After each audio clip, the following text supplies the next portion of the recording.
¿Qué define el valor de una vida cuando se mide en billetes marcados? En 1937, Charles Ross era la personificación del sueño americano, un hombre que había construido un imperio manufacturero en Chicago y que, a sus 72 años, buscaba la paz del retiro. Pero el éxito, en una América golpeada por la Gran Depresión, no solo atrae admiración, atrae depredadores. Aquella noche del 25 de septiembre, el aire de Chicago estaba cargado de una humedad pesada. Una de esas noches donde el silencio parece anunciar una tormenta que nadie ve venir. Ross regresaba a casa con su secretaria, Florence McCormick. No había guardaespaldas, no había sospechas. De repente, la normalidad se rompió. Un coche bloqueó su camino. 2 hombres bajaron. En ese instante, la burbuja de seguridad en la que vivía Ross estalló. ¿Alguna vez has sentido que un segundo puede dividir tu vida en un antes y un después irremediable? Florence fue abandonada en el arcén, ilesa pero rota por el miedo. Charles, sin embargo, desapareció en la oscuridad del escape de un motor.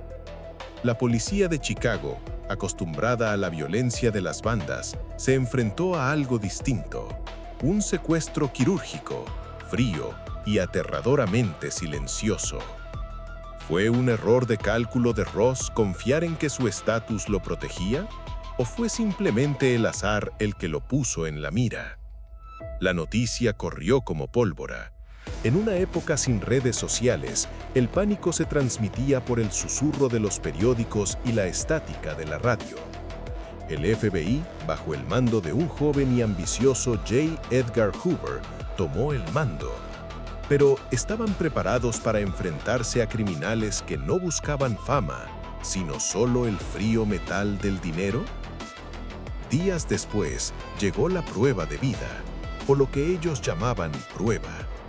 Una nota exigiendo $50,000. En el contexto de la depresión, esa cifra era una fortuna inimaginable para la mayoría. Para la familia Ross, era el precio de su esperanza. Pero ¿puede realmente comprarse la seguridad de un ser querido cuando el captor ya ha cruzado la línea moral del secuestro? Analicemos al captor desde la distancia del tiempo. No eran aficionados. Sabían cómo moverse sin dejar huellas emocionales. El secuestrador no veía a un hombre, veía un activo. Esta deshumanización es la base de los crímenes más atroces. ¿En qué momento un ser humano deja de ver al otro como un semejante para verlo como una cifra? Chicago se convirtió en un nido de rumores. Cada ciudadano se sentía un detective, cada vecino un sospechoso. La presión social sobre la familia era asfixiante. ¿Cómo se gestiona el dolor privado cuando el mundo entero está esperando el desenlace como si fuera un espectáculo de feria? ¿Pagar o no pagar? La eterna pregunta en los casos de secuestro. La policía aconseja cautela. El corazón exige acción. Los Ross decidieron seguir las instrucciones al pie de la letra, esperando que el honor existiera incluso entre ladrones. ¿Habrías tú confiado en la palabra de un extraño que se llevó a tu padre a punta de pistola? Los billetes fueron marcados, una técnica rudimentaria pero efectiva del FBI. Cada dólar llevaba consigo una trampa invisible. El escenario estaba listo para un intercambio que prometía el regreso de Charles, pero que solo entregaría sombras. Bajo la luz vacilante de las farolas, el dinero cambió de manos. El silencio que siguió al intercambio no fue de alivio, sino de una tensión insoportable. Charles Ross no regresó esa noche, ni la siguiente. ¿Qué sucede en la mente de una familia cuando el contrato con el mal se cumple de un lado, pero se rompe del otro? El dinero se había ido. Los secuestradores tenían lo que querían, pero el teléfono no sonaba. El silencio en la residencia Ross se volvió ensordecedor.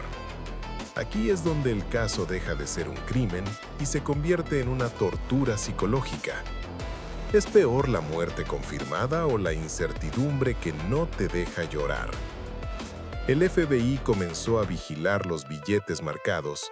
Fue un trabajo de hormiga, rastreando comercios, bancos y casinos, pero el dinero parecía haberse esfumado en el aire. ¿Cómo es posible que $50,000 desaparezcan en una economía donde cada centavo contaba? Un nombre empezó a emerger de los archivos: John Henry Sedlund, un hombre joven, inteligente, pero con una desconexión total con la empatía. Sedlund no encajaba en el perfil del gángster típico de Chicago. Era algo más peligroso: un lobo solitario con un plan. Sedlund no actuaba solo.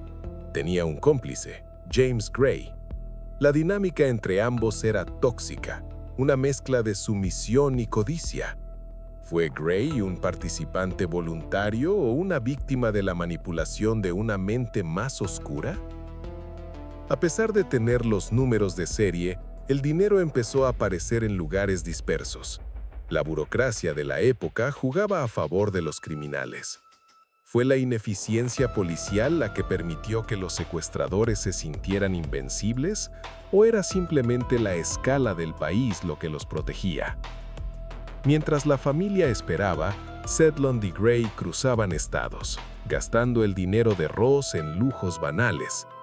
Es fascinante y repulsivo a la vez imaginar a un hombre cenando en un buen restaurante con el dinero manchado de la desesperación de otra persona. ¿Qué nos dice esto sobre la capacidad humana para compartimentar la culpa? Los analistas modernos sugieren que Sedlund poseía rasgos sociopáticos claros. Para él, el secuestro de Ross fue un negocio. No había odio, solo utilidad. ¿Es más aterrador un asesino que mata por pasión o uno que mata por pura conveniencia logística? La arrogancia suele ser la caída del criminal. Sedlund empezó a llamar la atención, no por su violencia, sino por su opulencia repentina. En un pequeño pueblo, un hombre que gasta billetes grandes sin explicación es un faro en la noche. El FBI finalmente recibió el soplo que necesitaba. Un casino en Los Ángeles reportó billetes que coincidían con la lista de Ross. La persecución dejó de ser nacional para volverse personal. ¿Sintieron los agentes la adrenalina de estar a punto de resolver el caso o el peso de saber que probablemente llegaban tarde para salvar a Charles? Fue un momento casi cinematográfico. Sedlund fue interceptado en un entorno de apuestas. El hombre que había apostado con la vida de otro finalmente perdió su propia jugada. Pero, ¿dónde estaba Charles? La respuesta a esa pregunta cambiaría el tono del caso para siempre. Tu suscripción nos permite seguir investigando y contando estas historias. Si valoras este contenido, únete al canal. Sedlund se mostró arrogante al principio. Sonreía a los agentes, convencido de que podía negociar su salida. Su falta de respeto por la gravedad de la situación era un insulto a la familia Ross. ¿Cómo se interroga a alguien que no reconoce las reglas morales de la sociedad? A diferencia de Sedlund, Gray no tenía los nervios de acero. El peso de la culpa y el miedo a la silla eléctrica empezaron a resquebrajarlo. Fue Gray quien dio la primera pista real. ¿Es la lealtad entre criminales solo una ilusión que se desvanece ante la primera amenaza de castigo? Viendo que Gray iba a hablar, Sedlund decidió tomar el control de la narrativa. Confesó.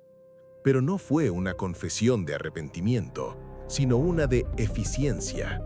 Admitió haber matado a Ross casi de inmediato. ¿Por qué cobrar un rescate por un hombre que ya has asesinado? La crueldad aquí alcanza niveles que desafían la lógica del espectador. Sedlund accedió a llevar a los agentes al lugar donde había ocultado el cuerpo. El viaje fue largo, a través de paisajes invernales que reflejaban la frialdad del corazón del asesino. ¿Qué pensaban los agentes mientras compartían coche con el hombre que había ejecutado a un anciano sin pestañear? Llegaron a un área boscosa cerca del pueblo de Emily, un lugar hermoso, ahora maldito por la historia. Sidlund caminó por la nieve con una calma perturbadora, señalando un punto bajo un montón de ramas y tierra congelada. Excavaron. Lo que encontraron no era el hombre de negocios poderoso de Chicago, sino los restos de un ser humano que había pasado sus últimos momentos en el terror más absoluto. La autopsia revelaría que Ross fue golpeado y luego disparado. ¿Hubo algún momento de piedad en esos últimos instantes? Sidlund dice que no. La precisión con la que Sidlund describió el asesinato mostró una mente metódica. Ross fue asesinado apenas unos días después del secuestro. Todo el proceso de negociación del rescate fue una farsa macabra. ¿Cómo puede una sociedad protegerse de alguien que no tiene reparos en vender esperanza falsa a cambio de oro? Cuando se supo que Ross llevaba muerto casi desde el principio, la rabia estalló. Ya no era solo un secuestro, era una traición al contrato humano más básico. La gente pedía sangre.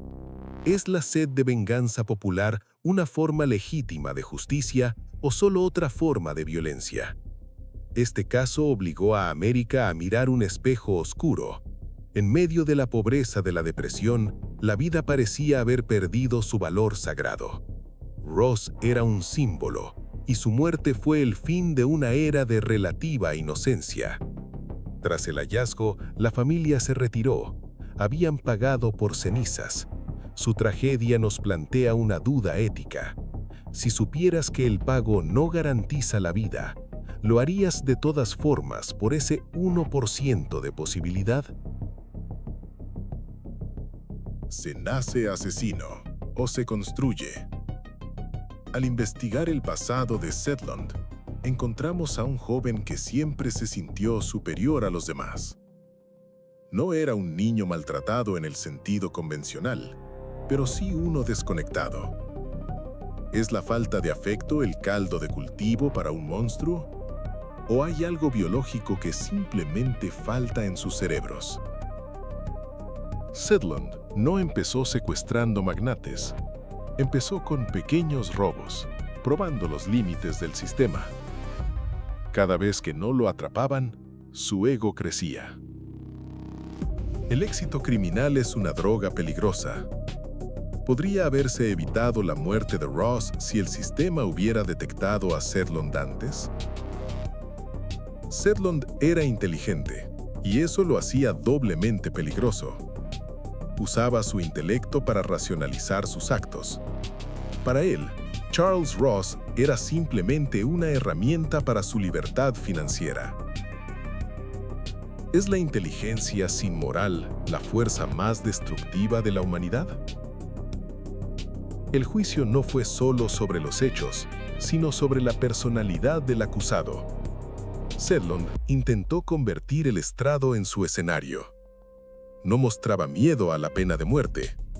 Su actitud desafiante dividió a quienes lo veían como un psicópata y quienes lo veían como un producto de tiempos desesperados. La secretaria de Ross tuvo que revivir el trauma. Su testimonio recordó al jurado la humanidad de la víctima. Charles no era solo un nombre en un cheque, era un hombre que tenía miedo, que suplicó por su vida. ¿Cómo afecta ver la vulnerabilidad del poder a nuestra percepción de la autoridad? Incluso los abogados más hábiles tuvieron dificultades. No había atenuantes. El crimen fue planeado con una frialdad que eliminaba cualquier rastro de duda razonable. Aquí el sistema legal funcionó con una rapidez que hoy nos parecería asombrosa.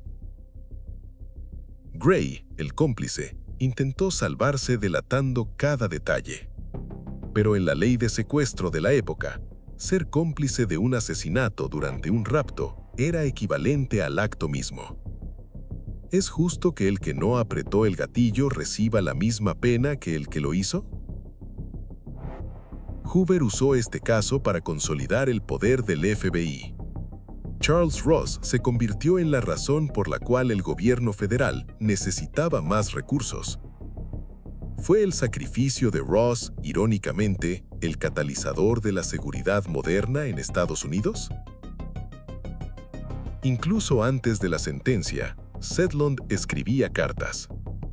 Algunas eran jactanciosas, otras extrañamente filosóficas.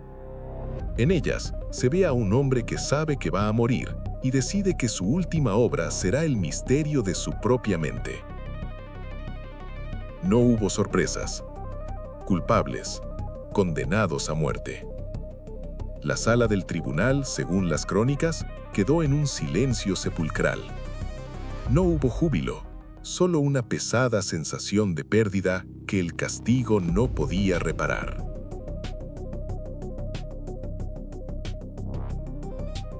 Los días finales de Sedlund y Gray fueron un estudio de contrastes. Mientras Gray se desmoronaba en la religión y el llanto, Sedlund permanecía impasible. ¿Qué piensa un hombre que sabe el minuto exacto en que dejará de respirar? Un ritual extraño en nuestra justicia. Sedlund pidió una comida copiosa, disfrutándola con un apetito que horrorizó a los guardias. Esa capacidad de disfrutar del placer físico mientras se enfrenta a la aniquilación es el sello definitivo de su patología. En 1938, las ejecuciones eran eventos de un interés público morboso. Los periodistas detallaban cada movimiento. ¿Es la cobertura detallada de la muerte de un criminal una advertencia para la sociedad o una forma encubierta de entretenimiento? El 14 de julio de 1938, el sonido de la electricidad es algo que los testigos nunca olvidan. En pocos minutos, la vida de los hombres que truncaron la de Charles Ross llegó a su fin. ¿Se cerró el círculo de la justicia o solo se añadió más muerte a la tragedia? Gran parte del rescate nunca fue recuperado. Se perdió en apuestas, lujos y escondites que Sedlund nunca reveló del todo. Ese dinero, destinado a salvar una vida, se disolvió en la economía del pecado. ¿Dónde estarán hoy esos billetes marcados? Fue un evento masivo, pero sombrío. El cuerpo de Ross finalmente descansó en Chicago. El hombre que amaba el orden terminó su vida en el caos de un bosque remoto. ¿Es la tumba el único lugar donde la desigualdad social finalmente desaparece? Florence McCormick nunca volvió a ser la misma. La familia Ross quedó marcada por el estigma del secuestrado. El crimen no termina con la muerte. Las ondas de choque destruyen vidas periféricas durante décadas. ¿Quién cuenta la historia de los que sobrevivieron, pero quedaron rotos? Este caso reforzó las leyes contra el secuestro interestatal. Gracias a la tragedia de Ross, el FBI ganó la autoridad para intervenir más rápido. Pero, ¿vale la vida de un hombre la mejora de un sistema legal? Es una pregunta que los legisladores rara vez se atreven a responder. Siempre quedó la duda. ¿Hubo alguien más? ¿Alguien en el círculo de Ross dio la información inicial? Las teorías de conspiración sugieren que Sedlund tuvo ayuda interna. El caso, aunque resuelto, dejó hilos sueltos que el tiempo ha podrido. Con las ejecuciones y los entierros, el caso Charles Ross salió de las portadas, pero en los archivos del crimen real quedó grabado como el ejemplo perfecto de por qué el mal, a menudo, no tiene un motivo más profundo que el puro egoísmo. Hannah Arendt habló de la banalidad del mal. Sedlund no era un demonio con cuernos. Era un hombre joven que decidió que su comodidad valía más que la existencia de otro. ¿Cuántos Sedlund caminan hoy entre nosotros, esperando la oportunidad adecuada? El caso Ross demostró que incluso en una nación de leyes, un solo individuo con una pistola y un plan puede poner en jaque la sensación de seguridad de todo un país. ¿Es la civilización solo un barniz delgado sobre una naturaleza depredadora? Hoy, $50,000 parecen poco para un secuestro de tal magnitud, pero el valor no estaba en el dinero, sino en el poder que el secuestrador ejercía sobre el destino. ¿Hemos cambiado tanto en 90 años o seguimos siendo igual de vulnerables a los mismos miedos? Hoy tenemos rastreo por GPS, ADN y vigilancia digital. En 1937 solo tenían billetes marcados y voluntad. Sin embargo, el crimen se resolvió. ¿Hemos ganado seguridad con la tecnología o los criminales simplemente se han vuelto más sofisticados? Hablamos con historiadores que relatan cómo la familia Ross nunca volvió a hablar del tema. El silencio se convirtió en su refugio. El crimen real no es un podcast para ellos, es una herida que nos cierra. ¿Tenemos derecho a consumir estas historias como entretenimiento? A menudo recordamos el nombre del asesino más que el de la víctima. Charles Ross fue un creador, un empleador, un padre. Sedlund solo fue un destructor. ¿Por qué nuestra cultura tiende a mitificar al depredador y a disbujar a quien sufrió el daño? En menos de un año, los culpables fueron capturados, juzgados y ejecutados. Hoy, ese proceso llevaría décadas. ¿Era más justa aquella sociedad por su rapidez o corría el riesgo de cometer errores irreparables en su prisa por la venganza? Si algo nos enseña el caso Ross, es que la confianza es nuestra mayor fortaleza y nuestra mayor debilidad. Charles Ross confió en su ciudad, en su rutina, en su estatus. Y fue esa misma confianza la que lo hizo vulnerable. Si visitas hoy Emily, Minnesota, el bosque sigue allí. Los árboles han crecido, la nieve sigue cayendo. La naturaleza no guarda memoria del crimen, solo los hombres lo hacemos. ¿Es el olvido de la naturaleza una bendición o una tragedia? Al final, el caso de Charles Ross no es solo una crónica de un secuestro y un asesinato, es un recordatorio de que la oscuridad no siempre viene de lugares lejanos o de mentes incomprensibles. A veces, la oscuridad es simplemente un hombre joven en un hipódromo con un fajo de billetes que no le pertenecen. Tal vez el verdadero misterio no sea quién mató a Charles Ross, sino cómo podemos vivir en un mundo donde el precio de una vida puede ser fijado por la voluntad de un extraño. Si estuvieras en ese coche aquella noche de 1937, ¿qué habrías visto en los ojos de tus captores? ¿Maldad pura o simplemente el vacío de quien ya no siente nada?